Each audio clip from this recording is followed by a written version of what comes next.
Welcome to the Culinary Mechanic Podcast. I am absolutely delighted to bring you another episode as we just stumble forth into the ether here. I think we're going to find some pretty cool people. Today I got a guy named Anthony Bucco, and he's out of New Jersey and been in New York City for a bit. Seems like he's really seen some great things. He's the senior vice president of Landmark Hospitality. And these folks take old buildings, actual landmarks, and convert them into pretty amazing hospitality spaces, restaurants, and such. So, once again, let's do a thing, man. I am so excited to have Anthony Bucco of Landmark Hospitality with us today. So, Anthony, welcome. I appreciate you coming. Thank you. Thanks for having me. So let's get kicking because it's Culinary Mechanic time. Here we go. Tell me how you got started in this industry. All right. Well, it's funny, the time that I started, embarking on this career, the industry was completely different. The amount of exposure, the amount of media, the amount of attention that's paid to culinary today is completely different than it was when I started cooking. And I started cooking, oddly enough, via culinary school.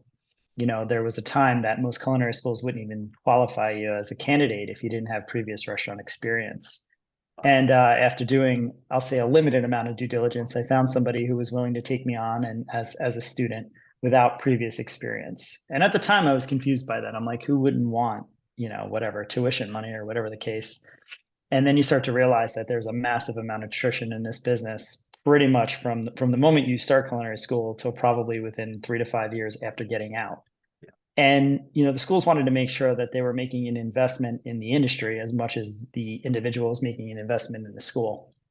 And I didn't let that didn't really factor into anything for a little while. And then when I started to get out in the industry, I started to realize that wow, I came into the business with these people, and today there's not all of them here. Wow. So I kind of understood that. For me to even pursue or to embark on culinary school, there were a few things that kind of, I guess, were driving forces or motivators behind that. Number one, growing up, I've always said that to be a chef, you've got to be a good eater, and you've got to enjoy food. I'd like to believe that that's true in my case anyway. And just a love for food and a love for eating led me to learn how to kind of want to cook.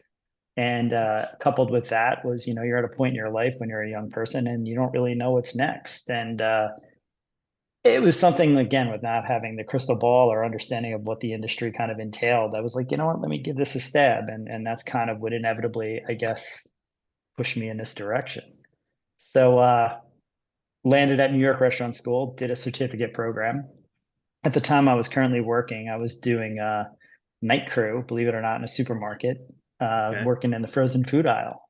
So it was kind of like, complete polar opposite, literally. You work in a freezer and then the next, during the day you're in a hot kitchen. Oh, So it was kind of fun. It was a nice juxtaposition of a lot of different things, but specifically life at that point. And there was definitely an attachment to it and an understanding. The beauty of cooking is it's skill based. And right. the more repetition and the more you practice, the better you get at something. There's a quantifiable aspect to success or, lack thereof, I guess. Right. But really you can kind of monitor your own progress and growth, which is kind of cool. Where in a lot of other kind of, lines of industry, it's a little less in front of you. Your Yeah. realities Yeah. are a little less pronounced. So it was an industry that, like I say, I started out without having too much of a frame of reference and really kind of grew into and started to enjoy. I think that's awesome. Um, for so many, it's like, well, I want some money. I'm 15. My mother, her famous words to me were, "No, boy, you want a job. You don't want money. You want a job." Okay. So I think it's cool that like you kind of looked around and found the something that you felt like you could dig into. Um, barrier to entry is huge in any industry, right? Like, how do you get in? So there's a lot of doors, but I definitely applaud the fact that you had the tenacity to find the program that would take you, right? So that's Yeah, cool. and it's again, I think once I got there, I think I started to kind of understand what it looked like a little bit more. Right. And the one thing that, again, in addition to being able to monitor your successes, your growth and all of those things, there's also the other side of it. And the other side of it is, there's a lot of synergies to me to athletics and, joining a team. Yep. And, every team has a superstar and every team has kind of the players that support the superstar. And every team has some people who are new to the roster. And you really do see kind of like what your future, both, into the future and in your very near future, what they look like because they're standing right next to you. And if you follow this pattern of behaviors and understanding of concept and skill and execution, you know what the next role looks like. And it's, there's very little that's guarded. I mean, it's dish comes back to the kitchen from the dining room, you know exactly where it's coming from and who prepared it. And there's a sense of accountability in this industry that kind of resonates into your own life. And there's a lot of different things outside of food which I think create the attachment for somebody who's starting out or embarking in a culinary career. And there's an incredible amount of structure, and in some cases you don't necessarily view it as structure. It starts to add up, I guess, as you start to kind of age or mature in the industry. Incredible amounts of discipline, a lot of focus, a lot of the intangibles that we put a lot of stock in regards to anything else that we've done in life that has yielded a successful result is kind of required on a minute by minute basis. It's funny. Absolutely. I talk to a lot of friends who aren't in our industry and kind of speak to the fact that they've got deadlines to meet. Well, what's your deadline? It's like they'll tell you it's like, oh, got 2.5 weeks to finish this project. I'm like, dude, I work on 6-minute deadlines. Every time the chef yells fire table 31, 41, 62, and 81, it's like you're on a deadline. Yeah. And your deadline you're judged on each and every one, and it's this repetitive nature. So there's that kind of competitive aspect to cooking that's really fun. There's the creative outlet, which we didn't really touch on yet, but there's so many different things that are just key motivators. And the one thing I'll tell you is it's never boring, and there's never not a challenge in front of you. Totally. I mean, you just probably rattled off 5 or 6 of my favorite things about the restaurant industry. Mm-hmm. I think I personally I would throw on the end of that like the community of it. I Mm-hmm. think that there's some like this is the one that comes up a lot, but like Anthony Bourdain talked about his ship of pirates, right? Mm-hmm. So it's a group that can like band together, but also like after work, there's just nothing quite like a cold beer after a hot shift. Yeah, no doubt about And it. the ability to bond on what we now know as some pretty amazing and perhaps traumatic experiences sometimes. But I think that the bonding of that is pretty special. Um, well, And also awesome. necessary, Totally. and it's special and necessary. And I bring that up just because I think the one thing that, yeah, again, just like anything else, everybody shares in the success, and everybody feels a part of the challenges and the compromises, and and some of the failure. And Right. that's kind of what makes a team work. And ultimately, you see this galvanization of people. You see people coming together to produce something that's kind of, on a real elevated level. And I think it takes a little while, especially when you start to go through the different stages of roles in kitchens, that you start to realize that, there's more to it than even just the food. And that's like next level stuff. In the Yeah. beginning, it's only about the food. Yeah. It's like, it's not about the cost. It's not about, managing labor and efficiencies. It's not about, even dare I say, guest experience. It's about the challenge of learning the next recipe and the next station and the next, that's what it comes down to.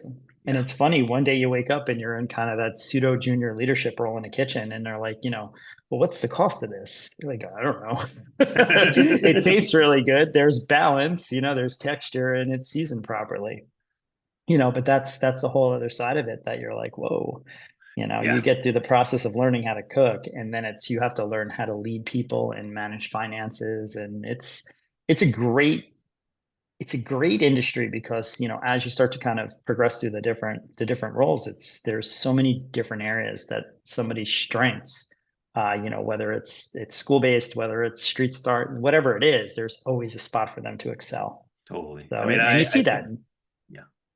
Yeah, I really think, and for me, like what I learned over time was like beyond the food, beyond the station, beyond all that, it's people. And if you don't Mhm. understand how to like get along with people and or understand like that guy is going to do the same stupid thing or same amazing thing probably every Mhm. day at about the same time after a while, right? There's pattern recognition to it, Which is you know? the fun part too. You can kind of start Totally. to manage around that, or at least manage it to your strengths. Right. And understand, I mean, sometimes it's why do you do that? And or like the dynamics of people, like you get the strong guy and the weak guy and the, and the showboat and all these different personalities that start to come back. And how do you synergize that, right? Like get that to where these people all come together. So it's pretty Mhm. awesome. So I guess my next question would be like you got in, you really had a pretty good starter with the culinary school. Like you get moving, you get into some restaurants. What like there's always an exit, I think, for people who are energized. You can go do anything you want, but like what says to Anthony, I'm gonna stay on and keep moving with this. That's a great question. And it's something that there were plenty of times I think that you start to question yourself and your ability and can you do this? And there's a light that goes off, and it's kind of amazing because everything, like you said before, it's all about pattern recognition and just the reinforcing behaviors. And you find that you have a lot of the same kind of habits as a person. And the biggest opportunity for you to see growth is when those habits and those behaviors start to be modified. And in some cases, it's because you've added a skill or a key point of knowledge. But I think there's a passion that precedes us, and that passion traditionally comes from somebody in a mentor form. I'm not where I am today if I don't have, if I don't land the externship that I landed. And when I say that, it could have been anywhere different, and maybe it would have been the same result. But I had an opportunity to work for a chef who really made an investment in their team, Nice. and I got a lot of the lessons, a lot of the why, versus like just do it. And that really kind of created, I guess, above everything else was kind of a love for what I was doing. And when you have an understanding of why, you're looking for, the lobster shells when you're making a bisque at this temperature to make this sound, when to deglaze and why you deglaze at that point. It's like you start to kind of really kind of interpret and really kind of ingest a lot of the positives of the why, the technique. It's instead of just doing something because it's what you're told to do. And I hear it all the time. Like I'll have somebody who will start in a kitchen and be like, "Hey, why did I noticed you did that with the mushrooms. Why?" "Oh, I don't know. It's just the way we were shown." Like I like the fact that I had a mentor who actually took the time to kind of go through and explain why we do the things we do. And it really kind of gave me not only an affinity for the ingredients themselves, but more importantly, the steps and making sure that the steps you're taking reflect a great finished product. And once you know kind of the why, it makes it a little bit easy to apply yourself and put the Yeah. energy Yeah. and effort into something. I would say, that was probably the hook that kept me. And then I think there's this contagious or addictive component to cooking, that it's like, what's next? Yeah. So if we're working with mushrooms today, when am I going to learn how to work with whatever, leafy greens? And then when do I move over to figuring out how to kind of demystify the 8 million iterations of a potato? And it's a lot of fun to kind of like really grow, incrementally through different experiences with cooking and ingredients. Yeah. I mean, you talk about kind of what's next. I remember being a prep cook in a steakhouse, and my station was just off the line to the side. It was kind of Mhm. weird, but I was I faced perpendicular to the line, so I'm literally staring down the line. And I just remember thinking, one of these days, I want to be the grill guy. Like, Yeah. right. And I got my wish one day and I went, man, what was I thinking? Like, this is freaking hard because it was Yeah. wood fire. The guy had a 6 foot poker and he was working Mhm. the whole thing and it was exposed out to the front. So it was very kind of old fashioned or old world, and he Mhm. could move what was even better is the grate was sitting on rails and he could move it forward and backward, not up and down like so many of the ones you see nowadays, Mhm. but that grate must have weighed 100 pounds, right? So Yep. he's moving this thing and he's poking it. And I thought, oh my gosh, and that looks amazing. And then when I got on it, I was like, oh boy, this is going to be bigger than I thought. Okay. And, but Mhm. it was the rise, right? It was like, okay, I'm going to beat this thing. And it took me a while, but It yeah. does. And the Yeah. hardest thing with meat is, like, and I used to laugh, like, I literally would, so, you said everyone has their own kind of methodology for how and why they cook meat to make sure they can hit a temperature, especially in Totally. the beginning. There's like, you're more obsessed with the structure of where you're placing things than actually just cooking. And that was kind of like my entry into cooking meat is, I would have this set up on my grill. So left to right, low temp to high temp. I would do the same thing on my seasoning tray. And when I put food in the window, everything would follow the same kind of pattern. And I remember, like, you'd get your ass kicked and you'd have a lot of orders coming into the kitchen. And it was like, I literally would have scrap paper and I'd mark down, I'd have R through W and like just kind of do hashes, like, okay, for this cut, this cut, this cut, this cut, just to kind of, as the chef's calling, just kind of check, check, check. And I remember, I think they allowed that to happen like 2 days. And I was kind of hiding it. It was off to the side. And I don't know if the chef or the sous chef knew, but they always know. And I remember it was like the third day, which was probably like a Tuesday, which is a lower volume night in a restaurant. I remember the chef coming over, grabbing my notes in the middle of like the hit, probably predetermined that this was going to happen, dumped them in the garbage and said, if you can't cook off of calls, then you can't cook. I'm like, okay. So all of a sudden you realize that, like, a lot of the structure and a lot of the things that the way you organize in your, you know, content in your own head doesn't necessarily always tie into being, effective for a professional kitchen cooking environment. And it's like, it was my way to keep up with how the tickets were coming in and more importantly, what was on them. But that wasn't going to fly. And it's funny, in all of my years now cooking, I don't think anyone has ever written down temperatures when they were coming in. So I kind of understand where they were coming from. And, the I like lesson it. I obviously like it. wasn't that kind. I'm sure I was told a multitude of other things, but it's like, you start to kind of understand that, it comes down to kind of really paying attention to the details of what you're doing. And with food, I mean, it's either right or it's not. It's ultimately like, you can overcook something, you can undercook something, and the realities are is you've got to be dialed in. Yeah. And I think you start to realize that too once you start to get a little confident in the first night that first steak comes back in or that first lamb chop comes in that's a little under temp. And then all of a sudden there's four more plates by the end of the service and you're like, Jesus, sometimes you miss. Right. And it's humbling. And what's more humbling is, like I say, you're doing it on stage. Yeah. Everyone in the room knows that plate's walking back to you. And in open kitchens, every customer in the dining room knows that plate's walking back to you. And it's how you kind of collect your thoughts and don't let a lot of the negative things that are impacting your day kind of really influence who you are and what you're, what the next in the future looks like for you.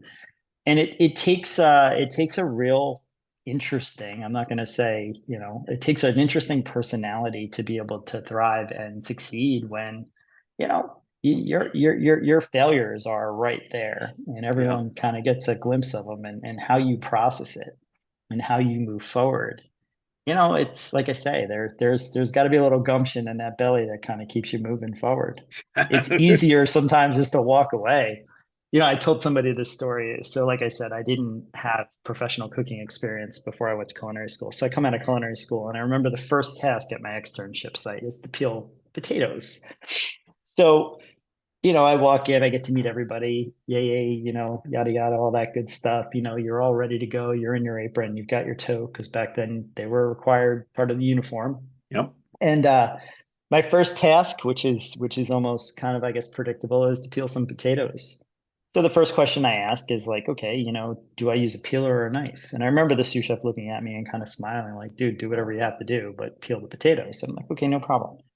So they had me set up on front of the pass because it's kind of like pre-lunch service. And Yep. here I have a bucket and I have my potatoes and I'm peeling with a knife because I had watched my Irish mother peel potatoes with a paring knife my whole life.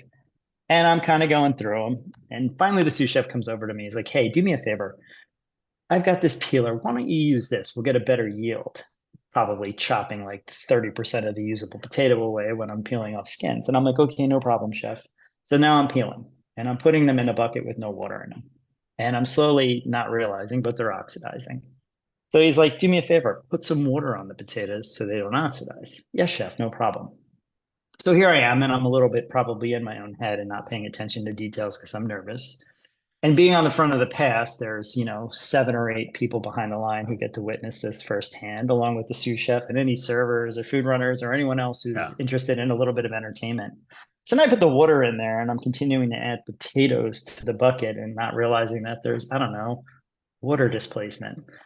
So now it's just like just a hot mess everywhere. And I remember him looking at me and like, okay, I think that's enough potatoes for today. So I take the potatoes away and they probably went off into the trash somewhere because they were oxidized or whatever. And you take a moment and you self-reflect there and it's like, Jesus, what am I doing? And it's like I still have those moments. And granted, it's not with oxidized potatoes and it's not with water on the floor and it's not with using the wrong tool for the job. That's a reality and a function of being a chef. And Yeah. you asked what makes you stay.